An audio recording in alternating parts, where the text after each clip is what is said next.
Assalamualaikum warahmatullahi wabarakatuh. Waalaikumsalam. Alhamdulillahilladzi hadana lihada wa ma kunna linahtadiya laula an hadanallah. Asyhadu an la ilaha illallah wahdahu la syarika lah wa asyhadu anna Muhammadan abduhu wa rasuluh. Rabbi ishrah li sadri wa yassir li amri wahlul 'uqdatam min lisani yafqahu qawli. Amma ba'd. Qala Allah Ta'ala fil Kitabil Karim, a'udzu billahi minasyaitonir rajim. Bismillahirrahmanirrahim. Wa may yuridillahu ay yahdiyahu yashrah sadrahu lil Islam wa may yurid ay yudillahu yaj'al sadrahu dayyiqa kharaja. Qala Rasulullah sallallahu alaihi wasallam, qad rusidatil maut wa qarbihi alal mu'minin kakod salasima'atin darbatin bisyayf. Shadaqal qadim wa shadaqar rasul karim.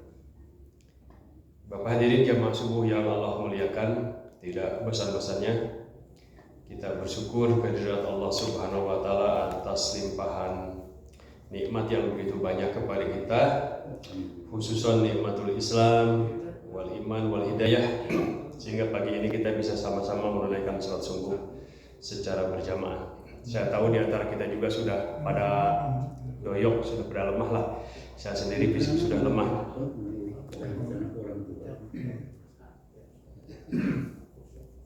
Saya akan cerita dulu Pak Dr. Royes, Pak Dr. Hikmat. Tempoh hari kan saya dirawat di rumah sakit baru itu di Soreang itu Hermina. Harusnya kan ada kontrol, tapi saya kontrol itu dari mulai saya dirawat sampai sekarang itu berapa? Mungkin sudah sekitar 2 bulan ya. Masa sakit seumur umur manusia sakit enggak. Ya kadang-kadang kita kesel juga ya sebagai manusianya. Pilek sate cager-cager gitu ya, badan pegel-pegel sakit. Nah kemarin saya ke sana datang lagi, padahal kondisi sudah sehat. Curhat saya ada dok. Keluarga Iskandar 5 orang dokter KB, bapak anak. Keluarga Iskandar jadi mana tuh? Bapak dokter spesialis semuanya. Nah itu ada satu perempuan, siapa tuh dokter? Anak dokter spesialis. Dirawat? Di Hermina yang baru di Soreang. Bukan dirawat kan? Enggak, kemarin mah saya konsul. Sebelumnya dirawat. Konsul saya kemarin. Setelah dirawat dulu. Cek saya dok, curhat maksudnya. Nah, ceritain lah. Saya dok dari non teh perasaan mah batuk mah minum alkohol saya mah boro-boro kopi ge sambil sabulan sakali ge henteu batur mah mabok udud henteu saya mah dah jangan tapi cat ya kieu we sehingga cat ya badan sakit, kemudian ibadah kaganggu kayak gini. Gimana jawabannya? Cuma dia bilang aduh musim kenapa anak saya juga sama sakit-sakitan, anak dokter ge sakit-sakitan jangan lagi musim, karena sekarang mah musim pileknya lama. Saya juga jangan terus-terusan minum vitamin begini ya udah di hariannya. Saya ternyata mendapatkan berita dari media sosial sekarang teh sedang rame-ramenya ganja kesehatan. Jadi sekarang teh di Thailand, Bapak udah dengar ya Pak? Di Thailand ganja itu sudah dilegalkan Pak. Sudah, kan itu. Di dunia ini sudah puluhan negara, karena sekarang itu undang-undangnya itu sudah direvisi melegalkan ganja untuk kesehatan. Tetangga yang dekat sekarang Thailand. Nah, kemudian yang sedang bersiap-siap Malaysia. Di Indonesia belum. Di Indonesia mun kanyawan saurang bawa selembar daun ganja weh. Atau pada di rumah bikin pot ada ganja segede cerit gitu ditewak. Berat hukumannya. Nah di Aceh saya dengar itu sekarang tuh perdanya karena dia otonomi sedang menggagas juga untuk itu. Lalu saya dengar ada seorang ceramah Profesor Dr. MSc dengan jajar lah tidaknya orang Aceh kelihatannya. Dia bilang mengupas bahwa ganja itu ada yang sativa ujungnya ada yang indica. Nah yang sativa itu ribuan tahun dipakai orang di Aceh, di Afghanistan, di Nicaragua, di mana itu budaya yang sudah berumur 3.000 tahunan. Dimanfaatkan oleh masyarakat untuk bumbu dan untuk pengobatan. Sekarang kita berpikir begini, Kak Ustadz kemarin dicurhatkan Kak Ustadz Nasrullah sambil ke pasar jalan-jalan. Anggur itu kan barang halal, barang enak. Anggur barang halal, barang enak, barang mahal. Makan anggur gak ada masalah, mafi muskilah makan anggur. Makan anggur malah ditambah kurisi. Tapi ketika anggur itu diperas airnya, kemudian difermentasi, jadilah dia barang minuman memabukkan, maka barang itu menjadi barang haram dalam sudut pandang fikih Islam. Tapi anggurnya sendiri kan tidak haram. Kemudian juga yang jauh-jauh tradisi kita lah orang Indonesia, orang Sunda, beras ketan misalkan. Ketannya itu kan bukan mati muskilah, gak ada masalah, ketan disangu. Tapi ketika sangu ketan itu diragian, lalu dia berubah menjadi ketan, diperam sampai matang banget, diambil airnya, kemudian difermentasi, jadilah dia barang memabukkan. Ketika jadi barang dia bermasalah secara fikih. Demikian juga lahang. Saya urus ke Ciwidey, dari Ciwidey 20 km perbatasan Cianjur. Lahang-lahang itu digodong, dijadikan gula. Belakangan tidak efisien. Digodong teh lahang teh, mending dijual lahangnya ke tempat para wisata. Ditanggung kalinya ke Ciwidey. Belakangan ada penampung. Difermentasi, dijen tuan. Nah, jadi begitu. Demikian juga ganja kononnya. Di Aceh, di beberapa tempat ganja itu udah ribuan tahun dijadikan bumbu. Kayak konon katanya, walau alam masakan Padang yang super enak itu, kayak simpang titik-titik yang lain-lain itu konon kabarnya pakai yang itu dulunya ya, karena itu dulu pengganti sebelum ada Ajinomoto, sebelum ada monosodium glutamat dia menggunakan itu.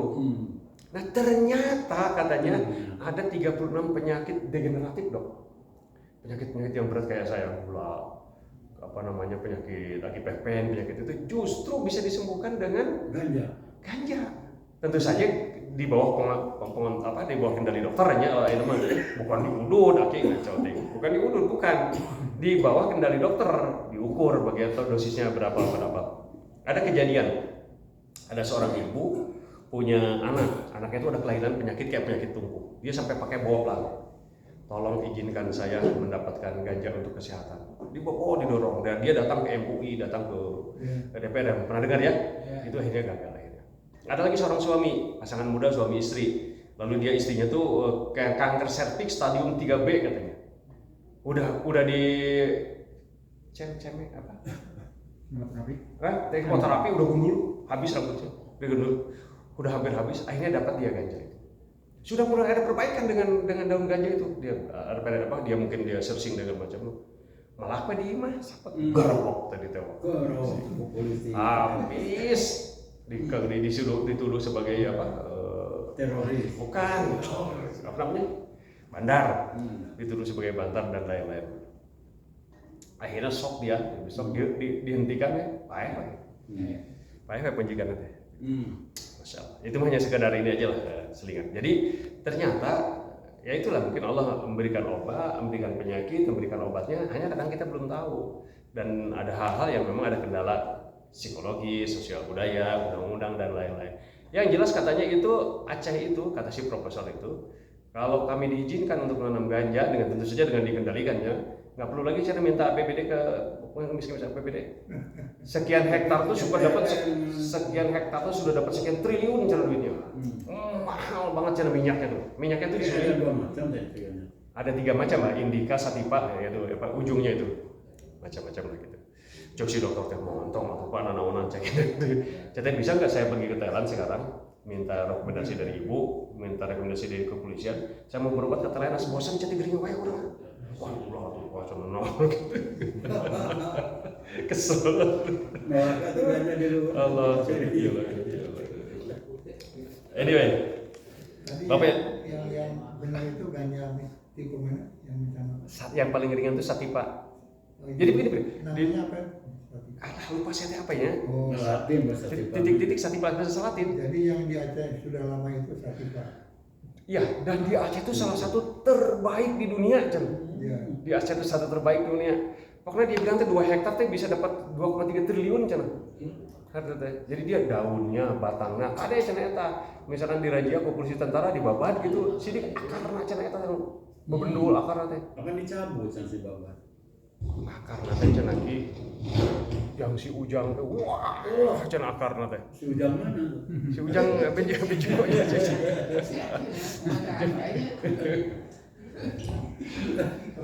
Allah. Tapi saya itu pada yang ganja. Ya, anak lain kampanye ganja, jadi mah wawasan lah kita.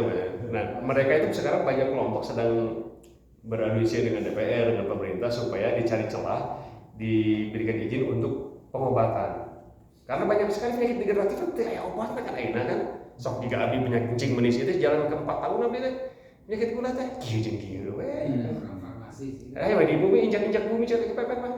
Gular injak-injak bumi ya aktivitas batu bongos. Rencana arek tinggal di Saudi abdi teh, rencana tinggal Timur Tengah, injak-injak bumi terus goler. Ya Allah.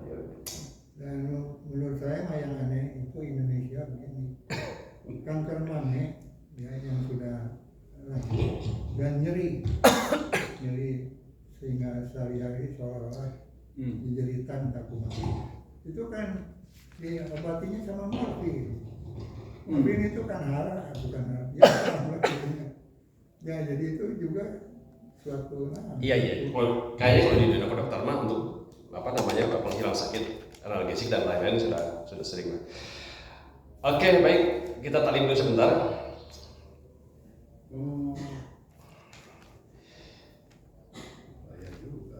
Baginda Nabi SAW bersabda yang mafhumnya, mereka bercerita tentang Bani Israel dan hal itu tidak apa-apa karena memang suatu Bani Israel suatu kaum yang memiliki berbagai hal yang mengherankan. Ada orang yang bercerita tentang Bani Israel dan memang begitulah keadaan Bani Israel, banyak perkara yang aneh di Bani Israel itu. Kemudian beliau mulai bercerita ada sekelompok orang di zaman Bani Israel keluar rumah hingga mereka datang ke suatu kuburan. Lantas mereka berkata, bagaimana kalau kita sholat kemudian berdoa kepada Tuhan meminta agar ia menghidupkan sebagian orang yang sudah mati di kuburan ini untuk memberitahukan kepada kita tentang kematian. Kan arah-arah orang Israel, orang Bani Israel dan doanya itu dijawab, doa nate dijawab. Mereka pun lantas sholat dan berdoa. Asak-asak tegenah ya. Mantul suaranya. Mereka pun lantas sholat dan berdoa kepada Tuhan.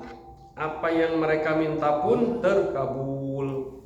Di mana tiba-tiba ada seorang yang menampakkan kepalanya dari kubur yang hitam dan sunyi seraya berkata, ini yang kamu inginkan? Cek si mayit itu kubur.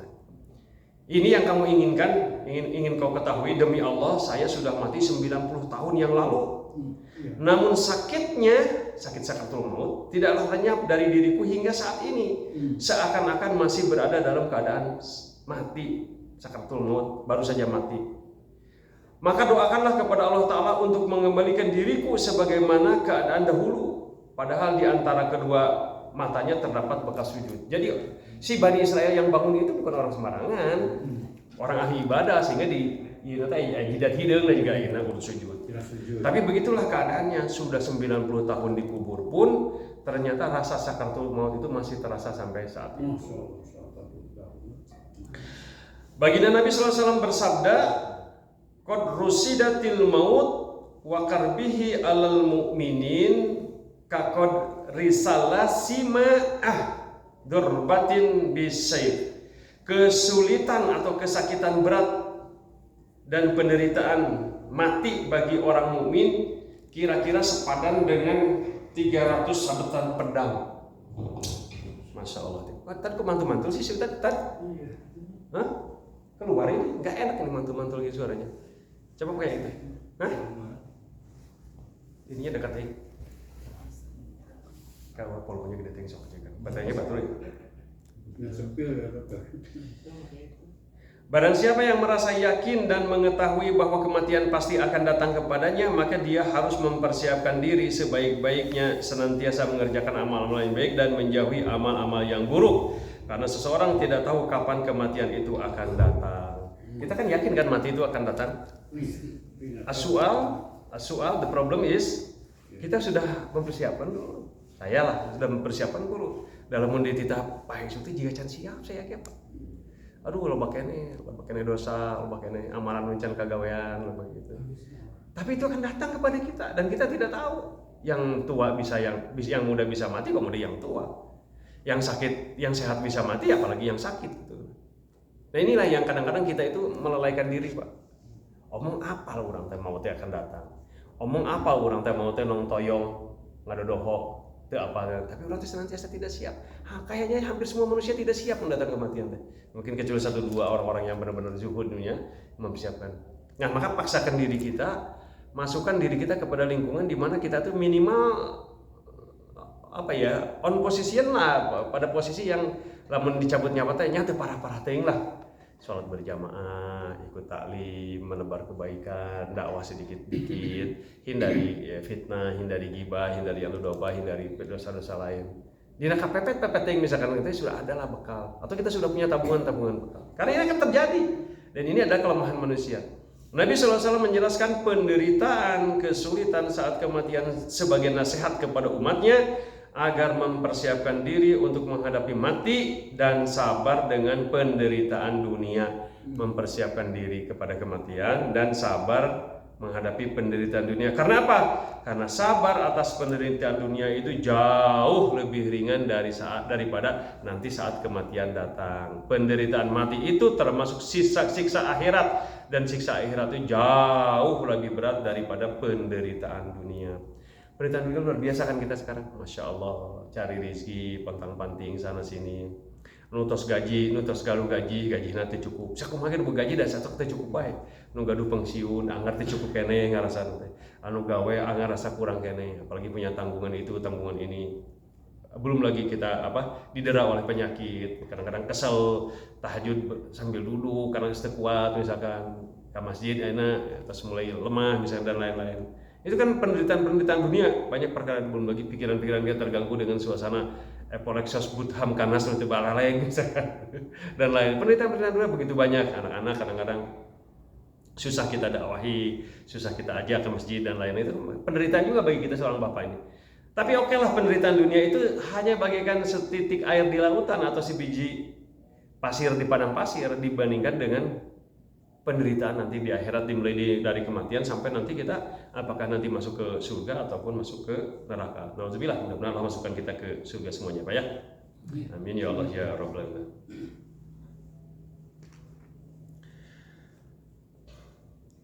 Rasulullah SAW suatu saat membaca ayat Quran surat Al-An'am ayat 125. A'udzubillahi minasyaitonirrajim. Tsumma fama yuridillahu ay yahdiyahu yashrah sadrahu lil Islam wa may yurid an yudillahu yaj'al sadrahu dayyiqan kharaja. Barang siapa yang dikehendaki Allah mendapat petunjuk, niscaya dia Allah maksudnya, niscaya Allah melapangkan dadanya untuk memeluk Islam. Dan barang siapa dikehendakinya sesat, niscaya Allah menjadikan dadanya sesak dan sempit.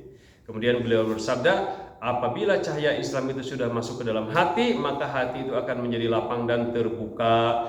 Kemudian ada seorang yang bertanya, apakah ada tanda-tandanya untuk itu? Beliau menjawab, ya, yaitu menjauhkan diri dari dunia yang penuh tipu menuju akhirat yang kekal, dan mempersiapkan diri untuk menghadapi maut manakala dia datang.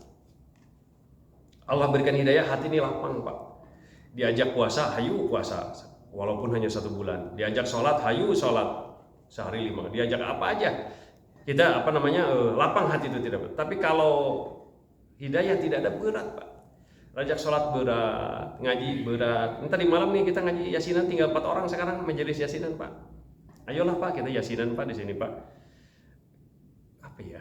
Daripada enggak lah peribahasa nama. Ya kalau bapak-bapak kita semua bisa ngaji lebih banyak misalkan, kan ieu mah lamun teuing seminggu sekali kita baca Al-Kahfi 10 surat awal, 10 surat akhir ditambah Yasin, lumayan Pak. Ngecas lah seminggu sekali malam Jumat.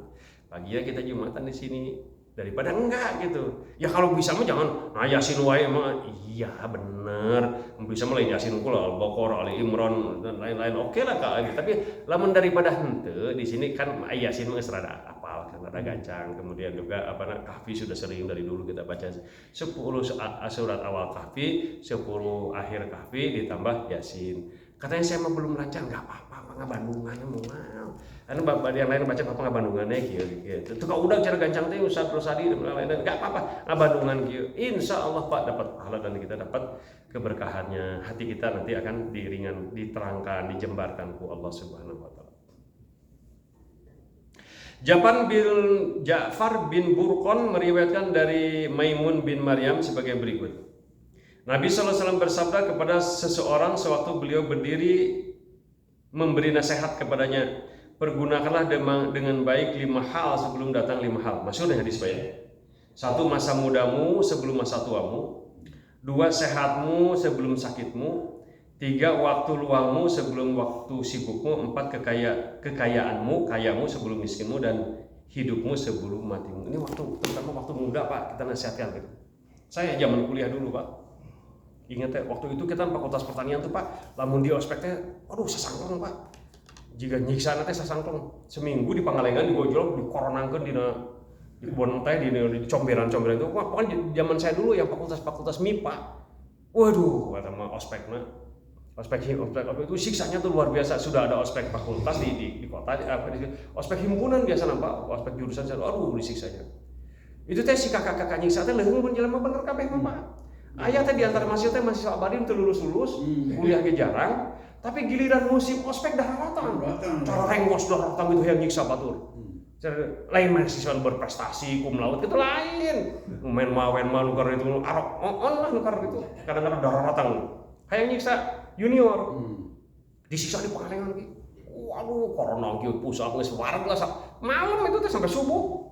Guru suka bayangkan di Pangalengan sampai di antara anak itu ada yang mereka mungkin punya kebiasaan mabok Pak, sampai sengaja pergi disuruh tantang nanti Pak, kedinginan di Pangalengan sudah luar biasa. Tapi ada di antara kakak tuh yang ngomong gini, saya sampai ingat tuh sampai sekarang, orang teh putih-putih jangkung nggak kena juga, mana cara kuliahnya, sih ingat, awas ya, manfaatkan waktu kamu, nggak cukup ilmu di kampus doang, kamu teh perlu pandai bahasa Inggris, kudu kieu tinggal cenah senior kamu yang sudah kuliah tapi tidak bisa nanaon cenah.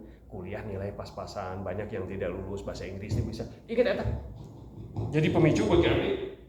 Sehingga waktu itu kita kuliah zaman susahnya Pak, tahun saya masuk Bandung teh 86 87. Batur mah kan zaman waktu mah aya bioskop di deket alun-alun India di Jakarta. Lalajo batur mah lalajo jajan bakso kuring mah ada jalan teu boganya. Belajar apa kita belajar di Lembong itu, di Parapatan dekat hotel mana teh aya British Council. Ya. Perpustakaan punya orang Inggris. Di mana nancep di dinya. Da urang mari jajan teh buka duit, jiga batur pertama teh buka duit, nancep di dinya. Di situ pelajaran referensi banyak banget bahasa-bahasa.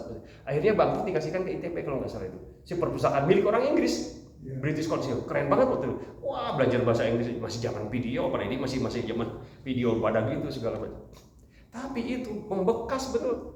Banyak sekali sekarang orang yang tidak memanfaatkan masa tua.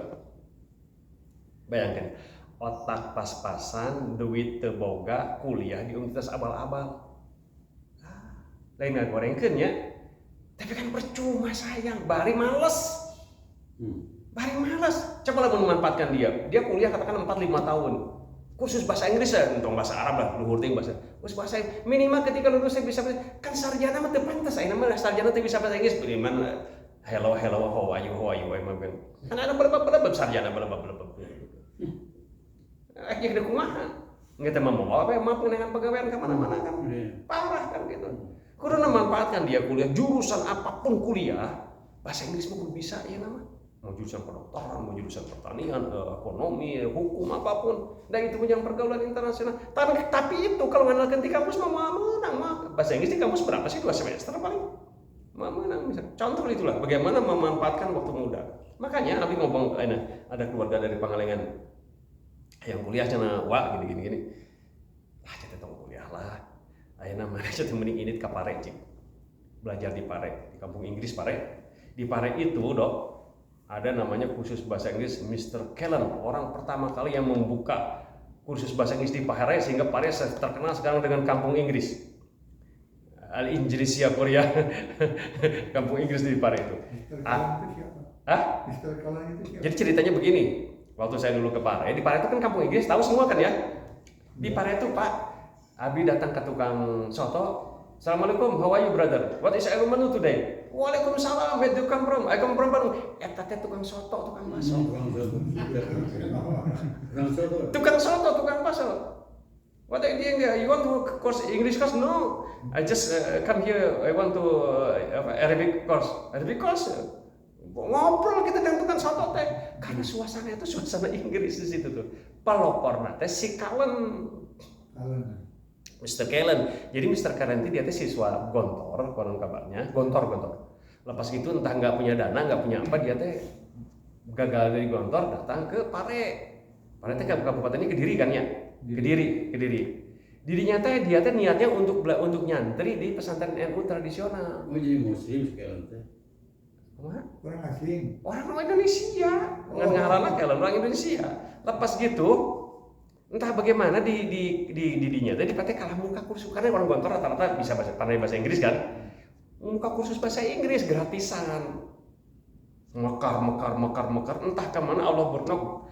Waktu saya ke sana di Kecamatan Pare ada 250 titik kursus bahasa Inggris. Setiap tempat kursusnya berlomba bagian no local action here. Tidak ada local action di demo lokal, udah kayak gaya British, sudah gaya macam-macam American English, segala macam halus. Berebut ini kan, berebut nasabah kan. Belakangan itu kampung bukan hanya bahasa Inggris tapi juga bahasa Arab, bahasa Jerman, bahasa Cina dan lain-lain. Makanya kalau punya anak datang ke kursus mesin kalian namanya BEC Basic English Course. 6 bulan di sana bukan bisa bahasa Inggris, tapi bisa jadi guru bahasa Inggris. Nggak usah jurusan capek-capek yang buang-buang 4 tahun jurusan bahasa Inggris. 6 bulan itu karena sehari itu pertemuannya gila. Untuk yang bahasa Arab itu sehari itu jika kamari ka dia baru lagi dia 5 kali pertemuan. Enak kuliah dia tek ke UI ke IKIP atau tek bikin motor ke Ciamplas teh sekolah tinggi bahasa Inggris. Sanimu 2 kali. Bari loba heureuy. Jadi itu masih kayak barudak masih kayak kamu kena habis subuh begini langsung digeber atau 5 kali pertemuan lamun di asramanya itu dulu lamun sampai dia tidak pakai bahasa asing didenda, kadang dicoret mukanya, kadang kudu bayar 2.000 tiru. Jadi di crash program dalam bahasa orang Malang. Jadi genep kalau sehari 5 kali pertemuan, seminggu kali 6 aja berapa? 30 pertemuan kali 1 bulan 25 hari aja. 30 kali 2 aja sudah berapa? 300 kali pertemuan. Kan gila di sini di umum itu. Makanya saya kata, kenapa sih mereka kok cepat bisa bahasa Inggris? Memang porsinya luar biasa, padat dan guru-gurunya berpengalaman. Jadi Abdi menganjurkan ke teman-teman semua, kalau misalkan anak-anak lulusan SMA kira-kira pas-pasan, nggak usah kuliah lah, nggak usah saya umur, saya duit, lebih baik kita dan tidak semua orang kuliah sukses kan? Tidak juga yang tidak boleh tidak sukses kan? Banyak sekali SMA tapi anak buahnya sarjana misalkan. Ayeuna mah kalau ada anak-anak yang SMA, STM pergi ke Pare. Belajar bahasa Inggris 6 bulan, belajar bahasa Arab 6 bulan. Pede nanti anak cerdas ketinggali pinter nanti. Di mana-mana ketika tinggali orang tuh biasanya kalau sudah punya bahasa Inggris lebih pede dia biasanya. Ada polwan katanya minder porsi polwan teh. Bukan polwan apa? Tentara bikangnya itu namanya? Ya tentara perempuan apa? Kuat gitu lah. Cerita orang satu semua minder katanya dia bergaul itu. Lalu kursus di sana. Begitu dia sudah pandai bahasa beda itu anak muda tuh jadi si Mbak tuh jadi paetal lah gitu, jadi pintar gitu. Makanya anak-anak kita ke sana. Setelah itu sekarang nih kalau sekarang ya daripada kuliah mah kursus digital marketing. Anaknya Mas Tommy suka dia, itu sudah punya karyawan 8 kan sekarang, masih kuliahan, ngajualan onder deal motor, padahal onder deal motor di mana-mana juga banyak. Dia bikin digital marketing, dia dijual melalui online, luar biasa. Permintaan online itu luar biasa sekarang Pak. Bapak tahu sekarang di Jakarta itu pusat-pusat elektronik itu apa namanya? Harko apalagi ada di Glodok, sepi nanti Pak. Orang semua sekarang beli apa pakai online sekarang, jauh lebih murah, diantarkan ke rumah. Abi datang ke Cikapundung baru beli bor, sebarang mang bor sedikit. Nah mahal ting mang bornya di online mah. Aduh siapa mau kian ngelawan online murah. Jadi luar biasa sekarang itu diantar kesempitan yang Pak Jokowi bilang zaman menghadapi tahun the dark of era, tahun kegelapan, banyak peluang Pak sebenarnya. Banyak sekali peluang-peluang itu kalau kita anak-anak kita mau kreatif maksudnya. Maka pacu Pak, bimbing anak-anak kita, satu dia biar soleh, rajin sholat berjamaah, biar pinter belajar bahasa Inggris, belajar bahasa Arab. Kan Pak Dokter Abi itu belajar bahasa Arab itu di zaman kuliah kayaknya. Ikut Kuliatul Mujahidin di Masjid Istiqomah angkatan 19. Bambang Pranggono, Buya Rusad Nurdin, Bustami Darwis, itu kenal Abi itu tahun 80-90 teh. Tapi waktu itu pun udah asap baik sampai pada kesimpulan jika namu bisa orang mah amun backgroundnya lain pesantrennya bahasa Arab. Ya sekarang kan kaifahaluk mah bisa lah sedikit-sedikit mah ngobrol kan. Ternyata memang metodenya. Jadi jangan salah, misalkan anak-anak juga seumur-umur budak menjadi momok yang menakutkan, jangan pelajaran bahasa Inggris, pelajaran matematika, pelajaran fisika, pelajaran kimia, betul kan? Itu di SMA teh iyo, ibu-ibu teh guling gasahan, budak teh bimbingan belajar karena 4 pelajaran iyo, matematika, fisika, kimia, sama bahasa Inggris. Sebenarnya teh mau di pertama guru, nah teh, lamun guru-guru kayak yang ada di ruang guru itu sekarang, wah keren banget. Bapak tahu ruang guru? Tiap-tiap apal gara. Jadi ruang guru itu ada proses pembelajaran melalui internet berbayar. Kita punya anak nih, daftar. Nanti kita lihat di TV, di handphone di guru-guru nanti orang terpilih, ITB, Gajah Mada, UI, spesialis fisika aya, spesialis kimia aya, anu rumit-rumitnya kumanana dibikin diurai semudah-mudah. Persis sudah kita ketika belajar bahasa samalun sarki, sarkun janubun sar kan dilakukan segala macam kayak gitu lebih gampang. Itu juga sama Pak. Habis sempat ningali, ya Allah ya Rabbi, coba aku dulu dapat guru kayak gini, jika lebih pintar aja teman guru kayak mah. Oh yang gurunya hebat Pak. Yang sinus, kosinus, tangan tepat ngepapari memang mah dibikin singkatan-singkatan. Kita kan mumet dulu kan yang kayak gitu kan. Itulah di era modern banyak sekali sekarang kesempatan untuk anak-anak kita menjadi tinggal kemauan sekarang. Apalagi kalau bicara belajar agama, ngapalkeun Quran. Anak-anak sekarang yang mau menghafalkan Quran, hafiz Quran, dari yang berbayar mahal puluhan juta sampai yang gratisan banyak sekarang Pak. Asal dahae kayak itu. Kan sok aya ibu datang ke rumah, "Can Pak Haji, budak teh sekolah ieu ujian di mana sekolah teh ieu." Aduh, khawatir teh kesian gitu. Akhirnya sekolah gitu di SMA tidak terkenal, abal-abal kayak gitu, kampung, terus budaknya pas-pasan, kemauan tidak ada, tidak sungguh-sungguh, kan lebar umur kayak gitunya. Inung bapak habis-habisan nyakolakeun anak kayak gitu. Setelah nyakolakeun nganggur nanti kan kasihan banget kan. Jadi masalah sosial kan. Maka asal kita maka kalau orang datang ke masjid itu kata orang-orang Jogokarian, ini masih buku apa ya? Manajemen masjid. Karena orang-orang Jogokarian, orang terus datang ke masjid dan mendapat pencerahan misalnya. Dari semua aspek di pencerahan. Banyak problem gitu. Datang ke masjid itu mendapat pencerahan bagaimana kita bisa hidup lebih baik lagi, keluarga kita, istri kita, anak-anak kita dan lain-lain. Sehingga ada pencerahan misalkan. Dan di masjid ini tempat tempat pencerahan atau arek kumaha. Cek si Rocky Gerung, sebelum elektabilitas calon pemimpin itu yang paling penting itu intelektualitas. Elektabilitas bisa dikatalog ke lembaga survei. Si A 20%, si B 30% itu kan permainan lembaga survei dan mereka itu kan dibayar. Tapi yang paling penting itu kan intelektualitas. Intelektualitas itu di mana diujinya? Di kampus. Sementara sekarang peraturan melarang kampanye tidak boleh di kampus. Ada calon nih, jalannya pinter kan diujinya karena di UI, di Gajah Mada, di IPB, di ITB, di Unpad, di kampus-kampus beken kayak gitu kan. Sementara si panitia KPU kan panitia pemilu teh tidak memberikan ruang, bahkan dilarang kampanye di kampus. Orang kan biar aku udah minum ganja mangar rada seger kan pusing ada yang gitu, makan kesel kadang-kadang. Bener gak Pak? Elektabilitas. Kemudian moralitas. Moralitas itu di mana diujinya? Di masjid, di gereja, di pusat-pusat peribadahan, moral. Elektabilitas nomor 3, intelektualitas dulu, moralitas dulu, intelektualitas, elektabilitas. Ini tidak akan terjadi di kita karena undang-undangnya, peraturannya melarang orang berbicara politik di kampus, melarang orang bicara politik di masjid. Akhirnya apa? Pak gede-gede baliho, jangan bagi sembako. Dangdutan. Hah? Dangdutan. Dangdutan persis. Beberapa kampanye itu kan dangdutan kan. Ya bagaimana mau orang pintar kumaha dangdutan yang bagi-bagi kaos kan, itu realita dan itu adalah kesalahan kita karena kita sudah terlibat di dalamnya, mendukung di dalamnya.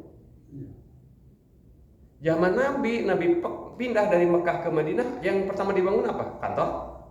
Masjid. Di masjid itulah diselesaikan. Kangjeng Nabi abdi teu tuangeun sok dina.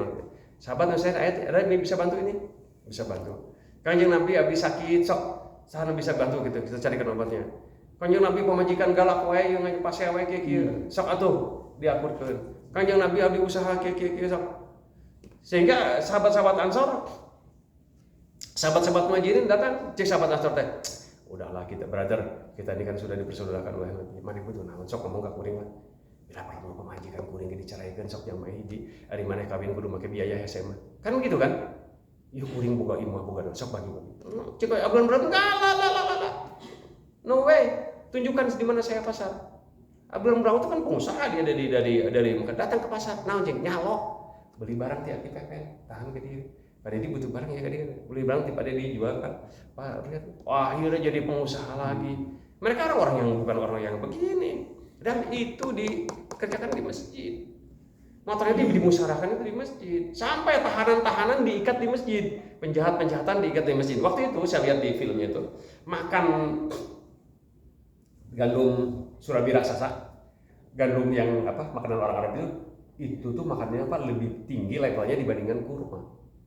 Cerita. Lalu sahabat itu punya gandum tapi cuma sedikit terbatas, mungkin beberapa potong. Dia panggang gandum itu pakai piring kan orang tua. Ya beberapa tahanan dialungkan Pak dia. Gitu. Lung gitu sama kep. Si gandum itu hanut kan enak kan. Untuk ukuran waktu itu barang mewah tuh makanan tuh. Lalu dimakan, kadang dicoelkeun kadang itu. Si sahabat nang ngelehan maneh. Ngan-ngadahan kurma saya nah bukan kudu teh.